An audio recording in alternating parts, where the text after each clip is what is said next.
नमस्कार, मैं हूं ममता सिंह। आप देख रहे हैं वर्ल्ड इंफॉर्मेशन न्यूज। चलिए शुरुआत करते हैं इस वक्त से जुड़ी हुई खास, बड़ी और विशेष खबरों से।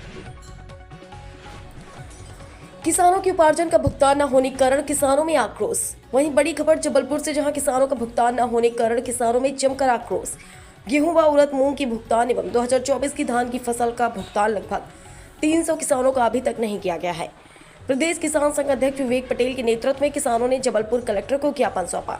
वहीं कलेक्टर द्वारा चंसोरिया वेयर हाउस के चिन्हित किसानों का 2023 से भुगतान अभी तक नहीं किया गया है।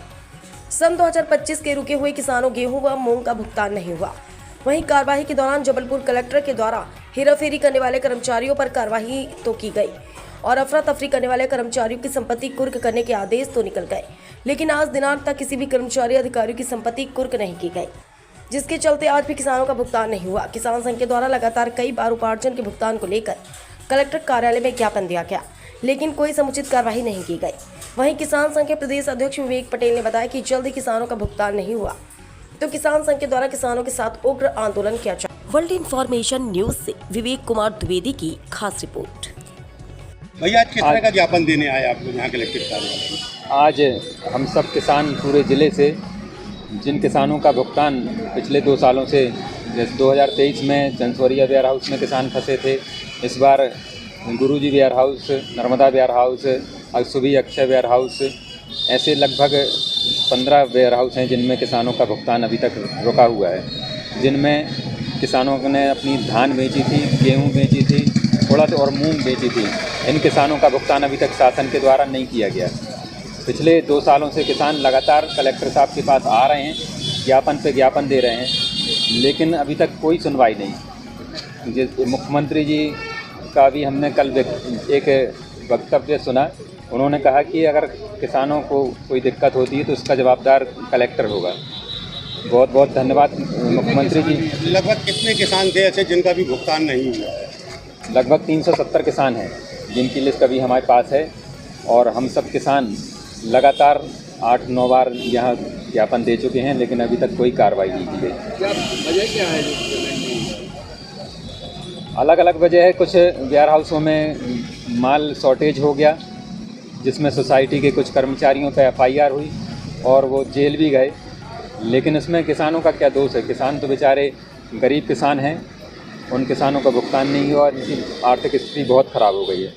कलेक्टर साहब कहती हैं कि उनकी हम संपत्ति कुर्क करेंगे। संपत्ति कुर्क करने कोई आसान बात नहीं है, और कब कुर्क होगी, कब भुगतान होगा, हमने तो शासन को माल बेचा है, शासन हमें भुगतान करे। अब जैसे बार बार देने के बाद भी अगर आप लोगों को भुगतान नहीं हो तो इसको लेकर किसान संघ के द्वारा क्या आगे नई रणनीति बनाई जाएगी? बहुत ज्ञापन हो गया। अब किसान सब उग्र हो रहे हैं। किसान अब एक बड़ा आंदोलन करके या तो चक्का जाम करेंगे या कलेक्टर के सामने, यहाँ पे कलेक्टर परिसर के सामने टेंट लगा के भूख हड़ताल पे बैठने का हम लोग ये विचार कर रहे हैं। नाम बताएं। मैं विवेक पटेल, जिला पंचायत उपाध्यक्ष और भारतीय किसान संगठन का प्रदेश अध्यक्ष। किस तरह की शिकायत कर रहे हैं आप लोग यहाँ कलेक्टर कार्यालय? भैया आज हम लोग कलेक्टर जी को ज्ञापन सौंपने आए थे। हालांकि हम लोग ने 8 बार और ज्ञापन सौंप चुके हैं पहले। हम भारतीय किसान संगठन से हैं।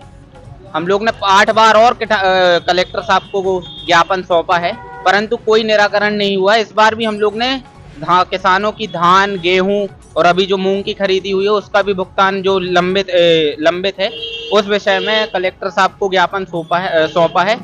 इस बार तो उन्होंने फिर आश्वासन दे दिया है कि हम इसमें कुछ करेंगे, लेकिन कुछ होता ही नहीं। आपने कहा अपना उपार्जन तो लाया था, क्या उपार्जन? हमने अपनी धान तो लाई थी भैया गुरुजी वेयर हाउस में, तो हमने जनवरी 2024 में तो लाई थी। हमारी तुली थी 14 जनवरी को, तो 14 जनवरी की पेमेंट उनने रोक ली थी और 20 वालों की कर दी थी। 20 जनवरी को जो चढ़ी थी उनकी पेमेंट कर दी थी। आपने संबंधित अधिकारी को बताया तो उन्होंने क्या आपको आश्वासन? हम लोग नान खरीदी करती है धान की। हम लोग नान में गए तो नान में उन लोग ने हम लोगों को कलेक्टर साहब के पास भेजा। हम लोग कलेक्टर साहब के पास बहुत बार गए। हम लोग बहुत परेशान हुए, मतलब 8 महीने हो गए लगभग। हम लोग कलेक्टर साहब के पास बहुत आए, लेकिन कोई निराकरण नहीं हुआ। अब अभी तक फंसे हुए। मान लीजिए आप आगे क्या करना चाहेंगे? अब हम लोग आत्महत्या ही रह गई है किसान के लिए। आत्महत्या रह गई, अब वो और करने रह गई तो अब जब कर लें।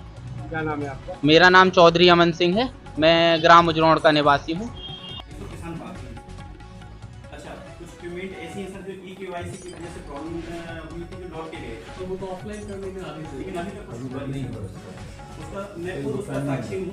आपने मेरे पेमेंट मेरे लिए लिखा था यहाँ ऊपर, मेरा पेमेंट आके लौट गया। फिर आपने मेरे को पर्सनली बोला था लिख के दे दे, मैंने आपको दिया था। आज से 2.5 महीने पहले की बात, अभी तक नहीं हुआ सर। और वहाँ को जवाब भी कोई नहीं दे पा रहे कि मेरा 12 किसानों की लिस्ट आई थी, तो वो कहाँ गया है।